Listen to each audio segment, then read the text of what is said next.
So hello everyone. 2-4 दिन से तबीयत ख़राब है यार। इसीलिए वीडियोज़ नहीं जा रही है। ठीक है। बट अब थोड़ा-थोड़ा, धीरे-धीरे, हौले-हौले तबीयत जो है ठीक हो रहा है।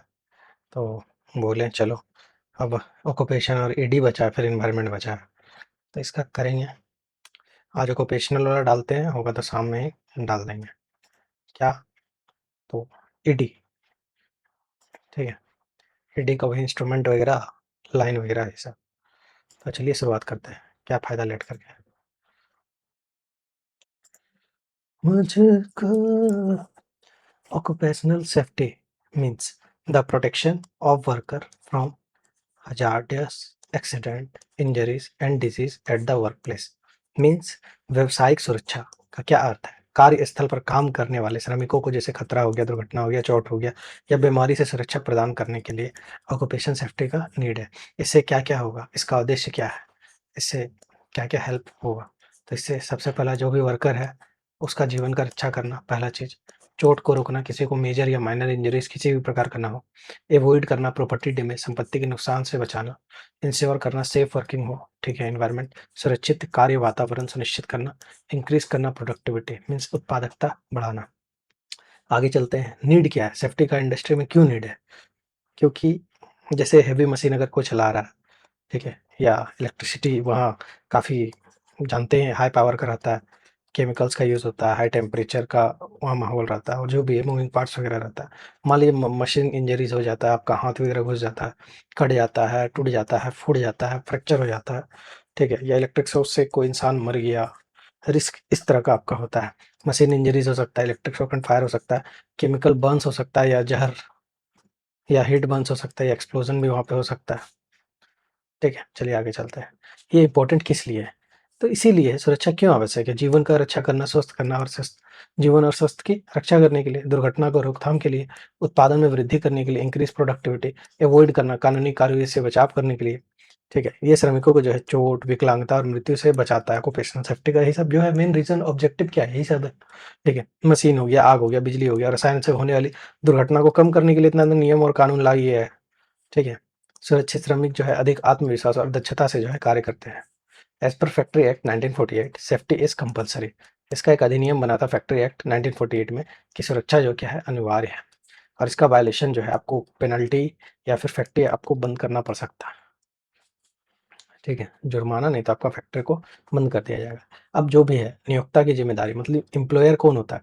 जहाँ पे आप काम करते हैं, जो आपको काम देता है उसे हम लोग एम्प्लॉयर बोलते हैं। और आप जहाँ काम करिएगा, जैसे रेलवे में भी एलपी बन जाइएगा तो आप एम्प्लॉय हो जाइएगा। वही चीज़ है। प्रोवाइड करना क्या? सेफ वर्क प्लेस, सुरक्षित कार्यस्थल उपलब्ध कराना, ये सब उनका काम है। पीपीई पर्सनल प्रोटेक्टिव इक्विपमेंट भी प्रोवाइड कराना उन्हीं का काम है।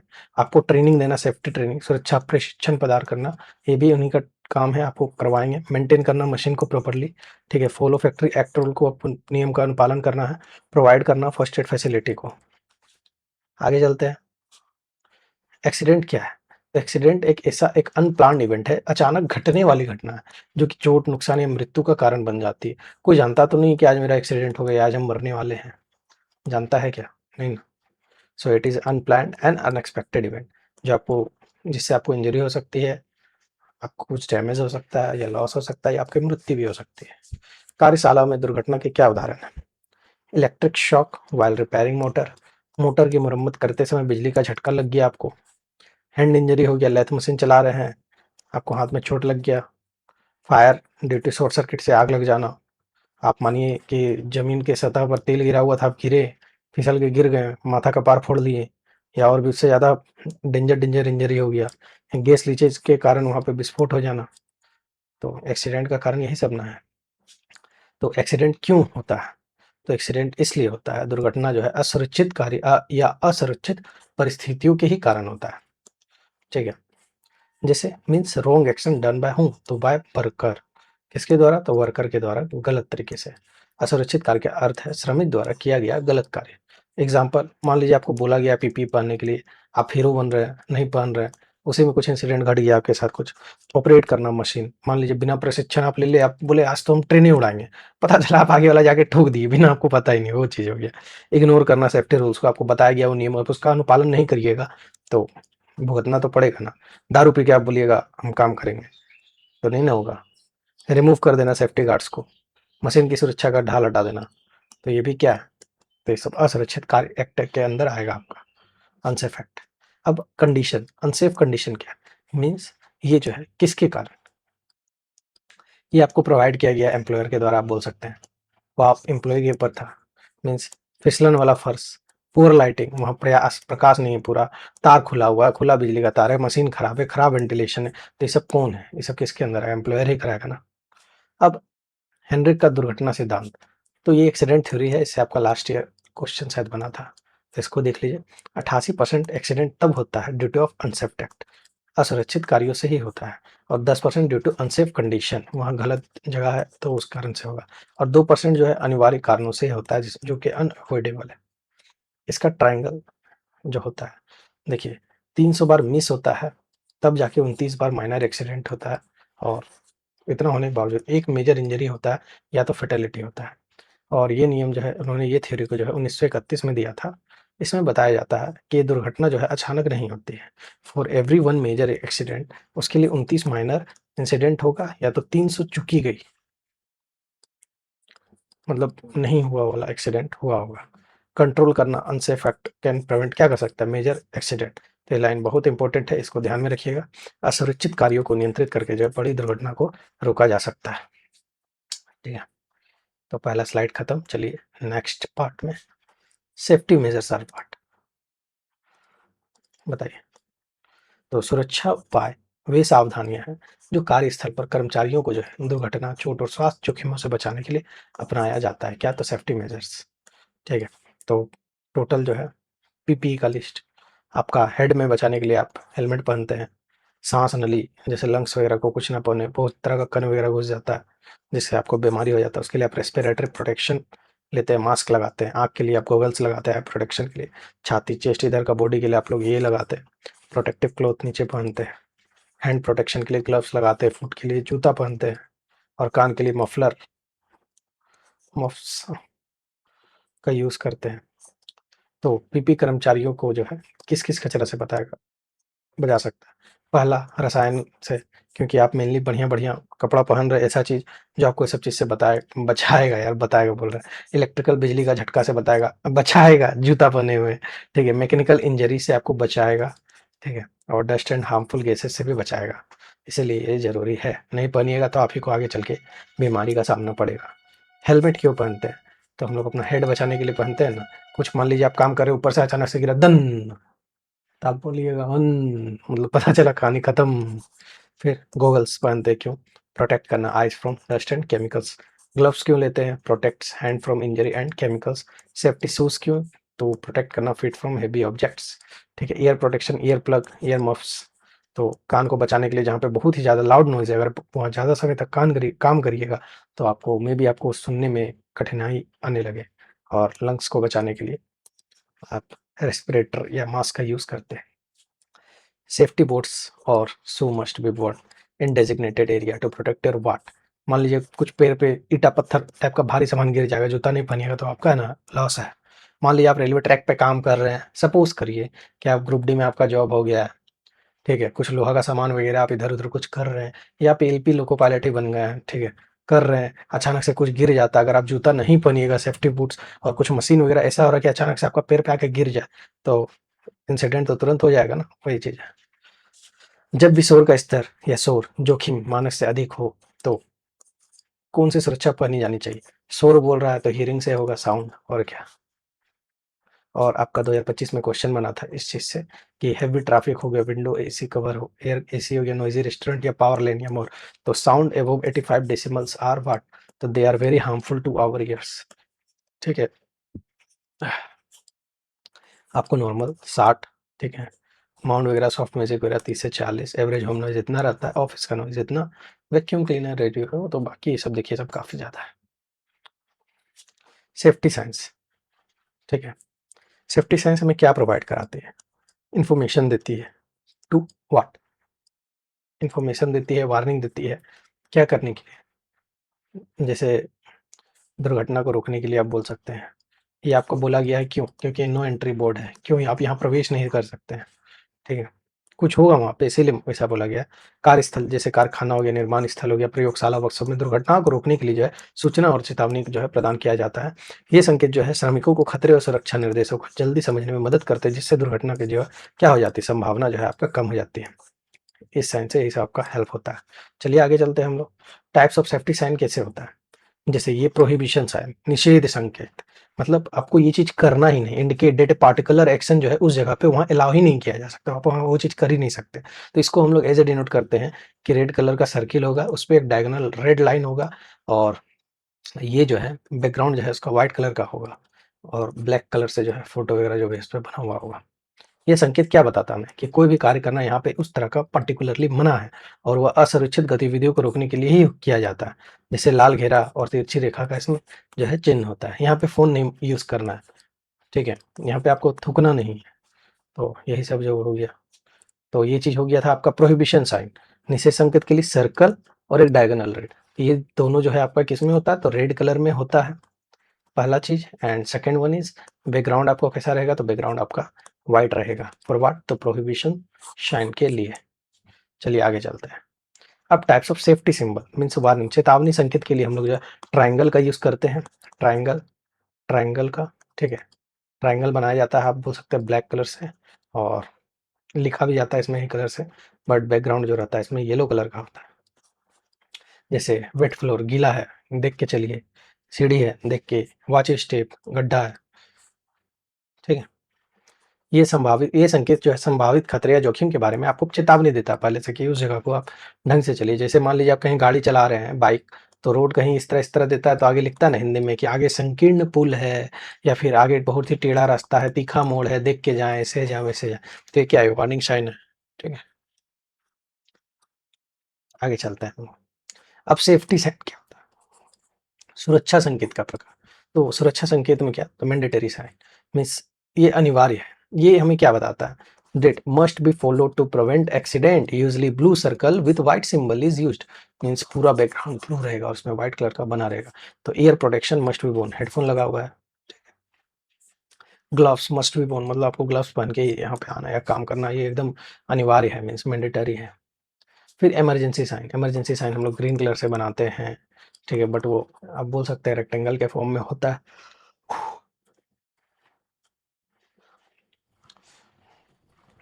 देखिए, हम लोग प्रोहिबिशन देख लिए, वार्निंग देख लिए, मैंडेटरी देख लिए, and we are saying now emergency sign, safety sign भी हम लोग देख रहे हैं। तो प्रोहिबिशन इससे देख चुके हैं, वार्निंग, ठीक है, mandatory, emergency sign, first aid यहाँ पे देख सकते हैं। इमरजेंसी ग्रीन कलर का होता है, ठीक है, मैंडेटरी के लिए ब्लू एंड वाइट का यूज होता है, ब्लू बैकग्राउंड और यहाँ पे ग्रीन।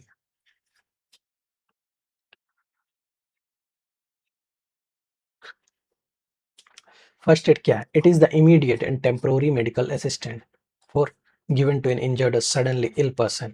मानिए, प्राथमिक उपचार वह तत्काल और आपका अस्थायी चिकित्सा सहायता है जो किसी घायल या अचानक बीमार व्यक्ति को जो है डॉक्टर को आने से पहले दिया जाता है। मानिए कि आपका रात में अचानक तबीयत खराब हो जाता है, जैसे मेरा मान लीजिए सपोज कर ये हो गया था, बुखार लग गया मेरे पास फर्स्ट एड में बॉक्स में। अब उतना तो मिडिल क्लास आदमी मेंटेन थोड़ी रखता है।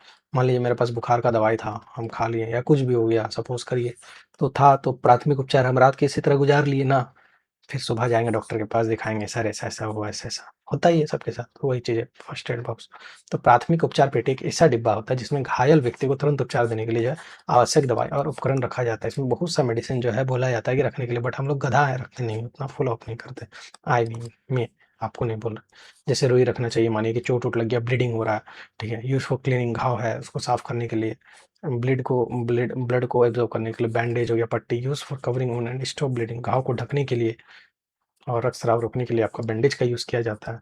एंटीसेप्टिक लोशन इन्फेक्टेड एरिया को साफ करने के लिए डिटॉल हो गया, सेवलॉन हो गया, बेटाडीन हो गया, ठीक है। इन्फेक्शन को रोकने के लिए, उसको साफ करने के लिए एंटीसेप्टिक क्रीम जैसा बेटाडीन हो गया, सोफ्रामाइसिन हो गया, अप्लाई किया जाता है उनमें टू प्रिवेंट व्हाट, तो बैक्टीरियल इन्फेक्शंस को जो है प्रिवेंट करने के लिए। आगे चलते हैं हम लोग सीजर्स को देखते हैं। सीजर्स का यूज़ क्यों किया जाता है, तो use for cutting, bandage, gauze और टैप, ठीक है। अब बर्न ऑइंटमेंट, बर्नॉल हो गया, सिल्वर सुल्फाडाजाइन का यूज़ किया जाता है जलन की मारक ट्रीटमेंट के लिए। मान लीजिए आप काम कर रहे थे, रोटी बना रहे थे, हाथ जल गया, सब्जी बना रहे थे, जल गया, तो प्रिवेंट करने के लिए।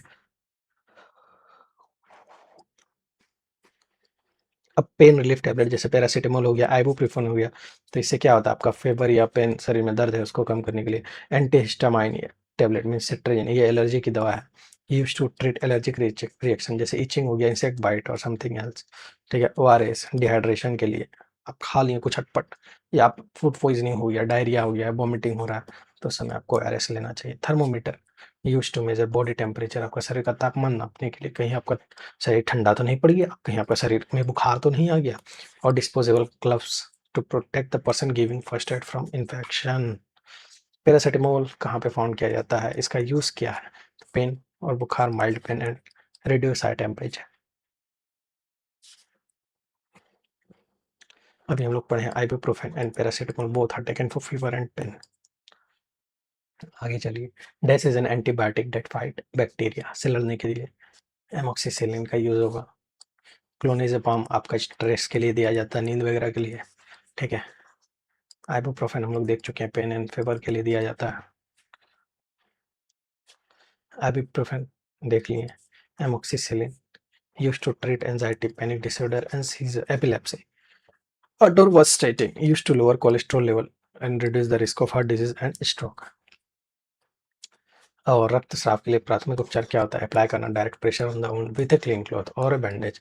घाव पर साफ कपड़े से पट्टी से दबाव डालें, संभव हो तो घायल भाग को हृदय से ऊपर रखने बोला जाता है।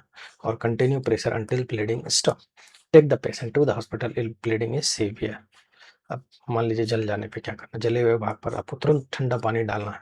यदि कपड़ा या त्वचा से चिपके नहीं है तो उन्हें जो है सावधानी से आपका हटा देना है। जले हुए स्थान पर जो है बर्न क्रीम लगाना है, और जले हुए स्थान को जो है साफ कपड़े से ढक देना है, ताकि मक्खी वगैरह ना बैठे, इन्फेक्शन ना हो। फर्स्ट एड, अगर आपको इलेक्ट्रिक शॉक लग गया तो तुरंत बिजली को सप्लाई को आपको बंद करना है। पीड़ित व्यक्ति को नंगे हाथ से नहीं छूना है, पहला बात। दूसरा चीज, सूखी लकड़ी की छड़ी से व्यक्ति को जो है इलेक्ट्रिक का जो सोर्स है उससे अलग करना है। फिर तुरंत जो है आप मेडिकल हेल्प के लिए बुला लेना है। अब आर्टिफिशियल रेस्पिरेशन मीन्स कृत्रिम श्वसन, या सीपीआर बोल लीजिए या जो बोल लीजिए। ठीक है, is the process of providing air to a person whose breathing has stopped. मानिए आप ये व्यक्ति हैं, तैरने गए थे, स्विम करने गए थे, आपको आता नहीं है, तो ये जो है आर्टिफिशियल आपको क्या सांस दे रही है, ता, ताकि आपका जो है दोबारा से जो हृदय वगैरह जो है हार्ट चलने लगे। किसी व्यक्ति की सांस रुक जाती है तो उसे कृत्रिम रूप से सांस देना कृत्रिम श्वसन कहलाता है। यह विधि सामान्यतः जो है पानी में डूबने, बिजली का झटका लगना या विषाक्त गैस से दम घुटने की स्थिति में आपका उपयोग किया जाता है। चलिए आगे देखते हैं, इसका बहुत तरह का है टाइप, जैसे माउथ टू माउथ मेथड हो गया। ठीक है, इसमें जो आपका रेस्क्यूअर रहता है वो ब्लो करता है आपका air direct into the victim's mouth to supply करने के लिए क्या, ऑक्सीजन आपके लंग तक, फेफड़ों तक पहुंचाने के लिए ऑक्सीजन। पीड़ित को जो है आपका पीठ के बल लेटाया जाता है, और सिर को थोड़ा जो है पीछे की ओर झुका के, ताकि आपका सिरा जो है खुल जाए और आपको जो है हेड चला जाए, और मुंह में आपका हवा दिया जाता है। और ये सबसे प्रभावी जो है कृत्रिम श्वसन विधियों में से एक माना जाता है। आगे देखते हैं हम। फिर शेफर मेथड में क्या होता है कि आपको उल्टा लिटाया जाएगा, और आपको पीठ इस पोर्शन पे देखिए यहाँ धक्का झटका दिया जाता है। इस विधि में जो पीड़ित को पीठ के बल पर लेटाया जाता है, बचाव करता पीड़ित के पास जो घुटने के बल बैठकर पिट्ठी या निचली सिरों पर नियमित जो है दबाव देता है। इससे फेफड़ों के दबाव पर इंट्रैक्शन कॉन्ट्रैक्शन रिलैक्सेशन जो होता है ना, मसल समझिए उसी तरह से हवा अंदर बाहर जाता है, जिससे श्वास प्रक्रिया में जो है क्या होता है, तो सहायता आपका मिलती है। सिल्वेस्टर मेथड होता है, मानिए आप चौकी या बेड पे ये व्यक्ति है, XYZ, मानिए कुछ हुआ था तो इसको थोड़ा नीचे किया जाता है मुड़ी। ठीक है, और हाथ को जो है इस पोजीशन में जो रहता है इसको पीछे की ओर खींचा जाता है। ठीक है, इस विधि में पीड़ित को पीठ के बल लेटाया जाता है, बचाव करता है जो पीड़ित की भुजाओं के ऊपर की ओर और बाहर की ओर उठाता है, जिससे छाती फैलती है और हवा फेफड़ों में जो है प्रवेश करती है। इसके बाद जो भुजाओं को जो है नीचे लेकर छाती पर आपका दबाया जाता है, जिससे हवा जो है आपका क्या होता है, तो बाहर निकलती है। इस प्रक्रिया को जो है बार बार दोहराने से जो है श्वसन क्रिया में आपको सहायता मिलती है। ठीक है, I hope you guys have understand very well all this. आगे चलिए, सीपीआर क्या होता है। It is a life saving technique जो यूज़ किया जाता है जब एक पर्सन का ब्रीदिंग और हार्ट बीट आपका रुक जाता है। इससे व्यक्ति के प्रति सबसे पहले क्या आता है, उसका रिस्पॉन्स जांचा जाता है। फिर आप इमरजेंसी मेडिकल हेल्प के लिए बुलाते हैं, और छाती पर दबाव जो है डालना आप शुरू करते हैं। फिर आप उसको कृत्रिम सांस देते हैं। तो sprain first aid, RICE, RICE मतलब रेस्ट, आइस मतलब आइसिंग, सी मतलब कंप्रेशन मतलब दाबना, to help swelling, and E for elevate करना 6 से 10 इंच ऊपर above the heart. Injured area को। आपको रेस्ट करना है 48 घंटे के लिए, आइस करना है 20 minute at a time 4 to 8 times a day per day, और कंप्रेस करना है टू हेल्प रिड्यूस स्वेलिंग, उसको बांधना है एकदम कस के। First aid for sprains and contusions is what is packaged in the abbreviation RICE, which stand for rest, icing, compression and elevation.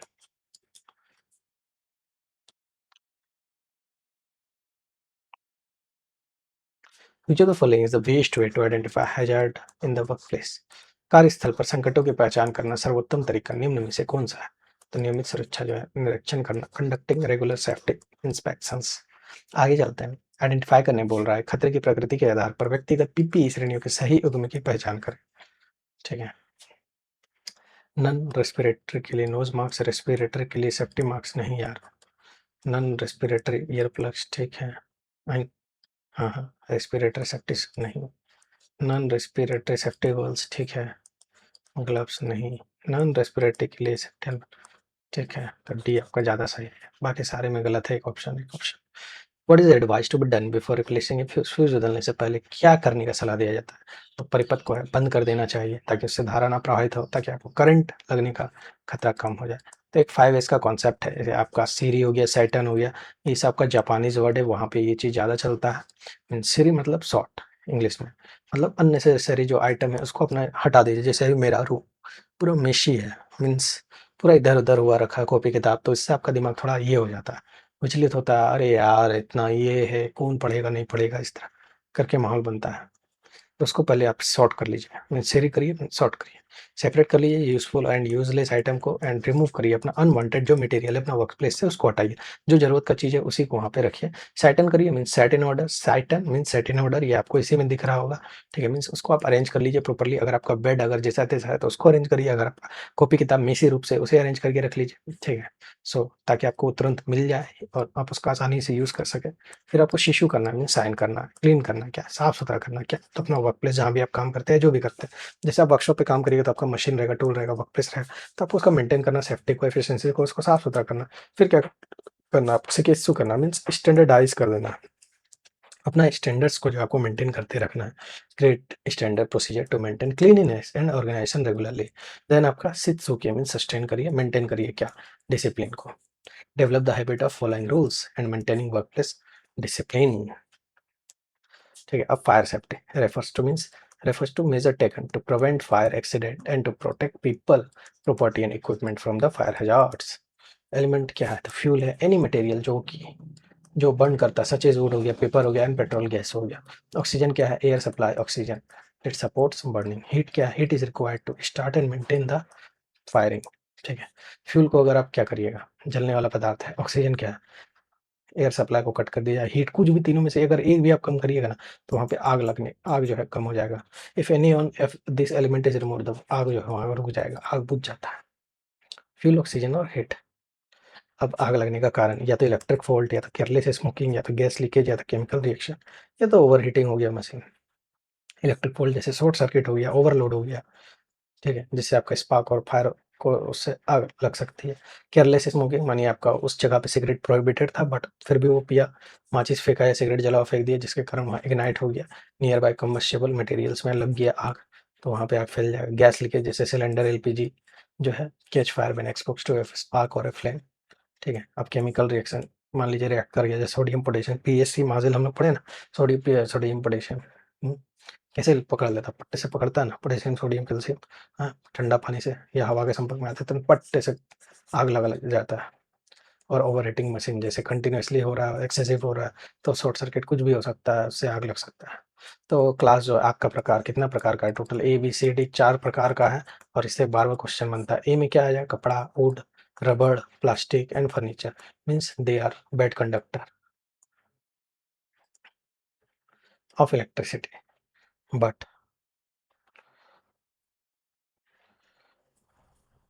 तो ये पानी के साथ यूजली फिल रहते हैं, यूजली फिल विद दबावयुक्त पानी। A for ash, B for barrel, C for current. ठीक है, ऐश मतलब जलने पे जो ऐश हो जाता है, जैसे कपड़ा जलने पे ए फॉर ऐश, ऐश निकलता है, लकड़ी जलने पे ऐश, रबड़ को जलाइएगा तो ऐश मिलेगा, पेपर को जलाइएगा तो नहीं मिलता ऐश, छा राख। प्लास्टिक को जलाइएगा तो एस, फर्नीचर को जलाइएगा तो एस। और बी फॉर बर्नर मीन्स जैसे बैरल मीन्स ड्रम में रखे जाते हैं मीन्स लिक्विड। इसमें जो है क्या होता है, तो इसमें ड्राई केमिकल्स रहता है। फ्लेमेबल लिक्विड्स हो गया, गैसोलीन, ऑयल बेस्ड पेंट हो गया, या लेकर हो गया, थिनर हो गया। Class C, C for current means electric fire appliances, tools, lightning and plug in गया। क्लास डी जैसे वाटर रिएक्टिव मेटल्स हो गया, क्या क्या, तो मैग्नीशियम हो गया, टाइटेनियम हो गया, सोडियम हो गया। तो ये कहाँ मिलता है आपको, मेनली फैक्ट्रीज में मिलेगा। और ठीक है, तो क्लास ए जो है आपका प्रेशराइज्ड वाटर के साथ फिल्टर किया रहता है। क्लास बी में जो है आपका ड्राई केमिकल मिलता है। क्लास सी में आपका CO2 या हेलोन गैस रहता है। डी में आपका जो है ड्राई शुष्क पाउडर। और क्लास के मीन्स किचन फायर में vegetable oils, animal fats and deep fries. K is for kitchen use wet chemical agent.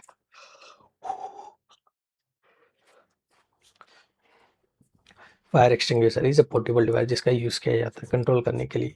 ठीक है, छोटी आग को नियंत्रित करने या बुझाने के लिए किया जाता है ताकि आग फैलाने से जो है रोकी जा सके। तो इसका होता है पास, एक टेक्निक है। पी फॉर होता है पुल द पिन, पिन को खींचिए। ए फॉर एम करिए द बेस ऑफ फायर, जो बेस है। स्क्वीज करिए लीवर को, ठीक है, दाबिए। और स्वाइप करिए from side to side, sweep करिए मीन्स सेफ्टी पिन को खींचना। P for A for aim means nozzle को आग के आधार नीचे वाले हिस्से पर रखें। और स्क्वीज करिए, क्या स्क्वीज मीन्स हैंडल को दबाइए। और स्वीप करिए मीन्स नोजल को दाएं बाएं घुमाते हुए आग को जो है बुझाइए। इन्वायरमेंटल सेफ्टी क्या है, तो इन्वायरमेंटल सेफ्टी रेफर करता है about protection of environment from harmful effect cause by industrial activities जैसे केमिकल एंड वेस्ट।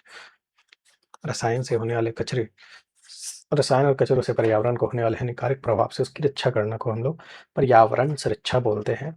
जैसे बहुत सारे इंडस्ट्री जानते हैं, वायु, जल और मिट्टी में विभिन्न प्रकार के जो प्रदूषक छोड़ते हैं, जो मानव स्वास्थ्य के लिए और पारिस्थितिकी तंत्र इकोसिस्टम के लिए जो है काफ़ी ज़्यादा नुकसान पहुंचा सकते हैं। जैसे तो पोल्यूशन कितना प्रकार का होता है, तो एयर, नॉइज, वाटर, है ना। एयर पोल्यूशन जब हार्मफुल गैस एमिट करता है, स्मोक हो गया, डस्ट हो गया, केमिकल्स जो हवा में घुलता है, एटमॉस्फेयर में घुलता है, तो green house gas. Common sources क्या है इसका फैलने का, फैक्ट्रीज हो गया, व्हीकल्स हो गया, बर्निंग फ्यूल्स हो गया, इंडस्ट्रियल प्रोसेसेस हो गया। इसमें इंक्लूड क्या करिए, example smoke from factories and exhaust gases from the vehicles. और इफेक्ट क्या है, रेस्पिरेटरी आपको डिजीज हो सकता है, ग्लोबल वार्मिंग का कारण है, एंड एसिड टू, इससे आपका श्वसन रोग होगा, वैश्विक ताप वृद्धि और अम्ल वर्षा भी शामिल है। वाटर पोल्यूशन से क्या होता है, जब ये हानिकारक रसायन या कचरा नदी, झील या भूजल में मिलता है तो जल प्रदूषण होता है। और यही मानिए ये ड्रेनेज से गिरा रहा है इस पानी में, ये पानी जाके आपका सी में मिल रहा है, वहाँ का जो इकोसिस्टम है उसको प्रभावित कर रहा है। वो प्रभावित होगा तो हम लोग का जीवन प्रभावित होगा, पूरा जो है पूरा हर तरह से प्रभावित होते चले जाएगा। वही चीज़ है, औद्योगिक कचरा, सीवेज तेल जल प्रदूषण का सामान्य कारण है। जल प्रदूषण जो है जलीय जीवों को नुकसान पहुंचाता है और पानी को पीने योग्य नहीं रहने देता। मानिए वाटर कॉन्टेमिनेट हो गया तो कैसे पीजिएगा, आपका ही तबीयत खराब होगा। और जो मछली वगैरह है, बहुत तरह का कीड़ा है, ऑक्टोपस है, बहुत तरह का चीज़ रहता है नदी में, तालाब में, समुद्र में, तो सबको तो नुकसान ही हो रहा है ना, वो लोग मर जाएंगे फिर सॉइल पोल्यूशन, मिट्टी जो अब बहुत ज़्यादा रसायन डाल दे रहा है विषैला, और कचरा मिट्टी मिल जाता है तो मिट्टी जो है इससे प्रदूषित हो जाता है। और इसका क्या है, तो औद्योगिक कचरे को जो है गलत निपटान या कीटनाशक का अत्यधिक उपयोग करना या प्लास्टिक का कचरा इसका जो है मुख्य कारण है। तो मिट्टी प्रदूषण मिट्टी की उर्वरता को कम करता है, फर्टाइल्स है, बैरन बना देगा, और फसल उत्पादन को भी ये प्रभावित करेगा। ठीक है, अब नॉइस पोल्यूशन, ध्वनि प्रदूषण अत्यधिक या अवांछित शोर को कहते हैं, जो मानव जीवन को जो है क्या करता है, तो ये प्रभावित करता है। इसका स्रोत जो है औद्योगिक मशीन जैसे वाहन और निर्माण कार्य है। ठीक है, नॉइस पोल्यूशन कैन कोज वाट, तो hearing loss, stress and sleep disturbance. आगे चलते हैं हम लोग। अब वेस्ट कचरा, तो वेस्ट आपका चार प्रकार का, solid waste, liquid waste, gaseous waste and hazardous waste. ठोस कचरा, तरल कचरा, गैसीय कचरा एंड खतरनाक कचरा। तो ठोस कचरा जो है जिसमें इंक्लूड होता है scrap metal, plastic, paper and glass material. तरल कचरा मीन्स इंक्लूड करता है वेस्ट वाटर को, केमिकल को and oil from what industries. Gaseous कचरा ये इंक्लूड करता है स्मोक को, हार्मफुल गैसेस को जो कि रिलीज किया जाता है आपका फैक्ट्री से। ठीक है, hazardous waste, toxic chemical substance या बैटरी से या रेडियो एक्टिव एलिमेंट्स या न्यूक्लियर पावर प्लांट्स बोल सकते हैं। और तो वेस्ट मैनेजमेंट का 3R एक टेक्निक है, आप उसको देख सकते हैं। उसको जितना हो सके कम से कम यूज़ करना है, रिड्यूस करिए उसको, कोशिश करिए दोबारा से रीयूज़ कर सकिए, एंड रिसाइकिल करिए उसको, पुनः चक्रण करिए। रिड्यूस करिए मीन्स तो रिड्यूस करिए amount of waste, produce during production and consumption. Reuse करिए मीन्स जैसे आप प्लास्टिक का थैला लाते हैं या सब्जी लाते हैं तो प्लास्टिक, उससे बढ़िया एक कपड़ा क्लोथ का थैला लेके जाइए, सब्जी लाइए, तो इसे को बार बार आप रीयूज़ करिएगा। 100 दिन आप प्लास्टिक लेके गए तो 100 प्लास्टिक जमा कर लिए, और 100 दिन आप यही एक थैला लेके गए तो क्या किया, आप उसको रीयूज़ किए, आप इन्वायरमेंट को बचाएं। वही चीज़ बोल रहा हूँ, वस्तु को फेंकने के बजाय उसे जो है दोबारा उपयोग करने के, रिसाइकिल करिए। जैसे बहुत सा कॉपी याद है, हम लोग लिखते हैं रिसाइकिल करने वाला का कुछड़ा वाला को दे देते हैं, ठीक है, तो वो जाके उसको रिसाइकिल कराता है।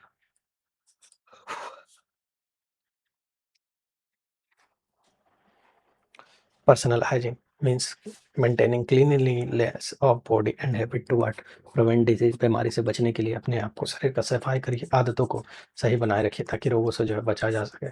जैसे खाना खाने से पहले हाथ धोइए, और आफ्टर वर्क साफ सुथरा कपड़ा पहनिए, पीपी पहनिए जब भी आप काम करने जहाँ भी जाते हैं। नाखून को छोटा रखिए एंड साफ सुथरा रखिए। नियमित स्नान करिए, अवॉइड करिए smoking and eating in hazardous areas. Maintain करिए ओरल हाइजीन। तो ऑक्यूपेशनल डिजीज़ क्या है, धूल से होता है, केमिकल से होता है, नॉइज से होता है, रेडिएशन से होता है, माइक्रो ऑर्गेनिज्म मीन्स धूल, रसायन, सौर विकिरण एंड सूक्ष्म जीव, these are all related to. जैसे सिल्कोसिस, अगर आप इनहेल करते हैं सिल्का डस्ट को, सांस लेने साथ में लेने से फेफड़े का रोग होता है। एस्बेस्टस डस्ट, एस्बेस्टस धूल से फेफड़े की बीमारी होती है। डर्मेटाइसिस जो है रसायन के संपर्क से जो है त्वचा में रोग होता है। Hearing loss, continuous loud noise, बार बार सुनिएगा तो अधिक शोर से सुनने की जो क्षमता है क्या हो जाती है, तो कम हो जाती है। Lung disease, dust and toxic gases से, धूल और जहरीली गैसों से फेफड़े की बीमारी आपकी हो जाती है। आगे चलते हैं।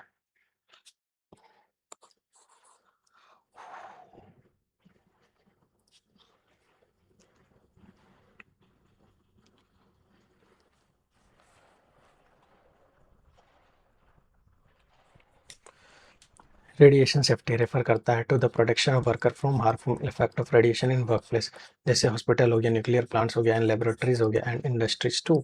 विकिरण सुरक्षा करते कार्यस्थल जैसे अस्पताल, परमाणु संयंत्र, प्रयोगशाला और उद्योगों में काम करने लोगों को विकिरण से हानिकारक प्रभावों से बचाना। Ionising radiation means radiation that can remove electron from atoms and damage करना लिविंग सेल, ठीक है, जैसे alpha ray, beta ray and gamma ray and x ray.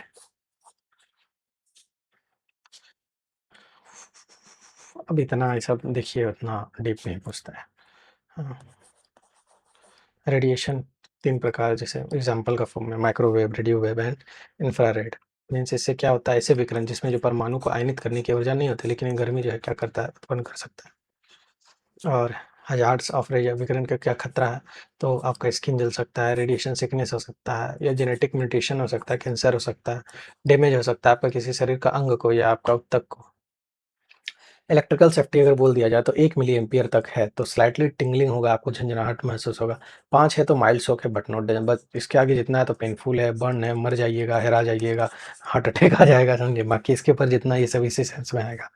तो if the amount of current passing through the human body is following then there will be no feeling of shock. तो आपका less than 1 ampere अगर है तो आपको कुछ नहीं होगा, उसके ऊपर है तो आप समझिए आपका खेला खत्म होने वाला है। Which of the following are the damage that can happen to a person due to electric shock.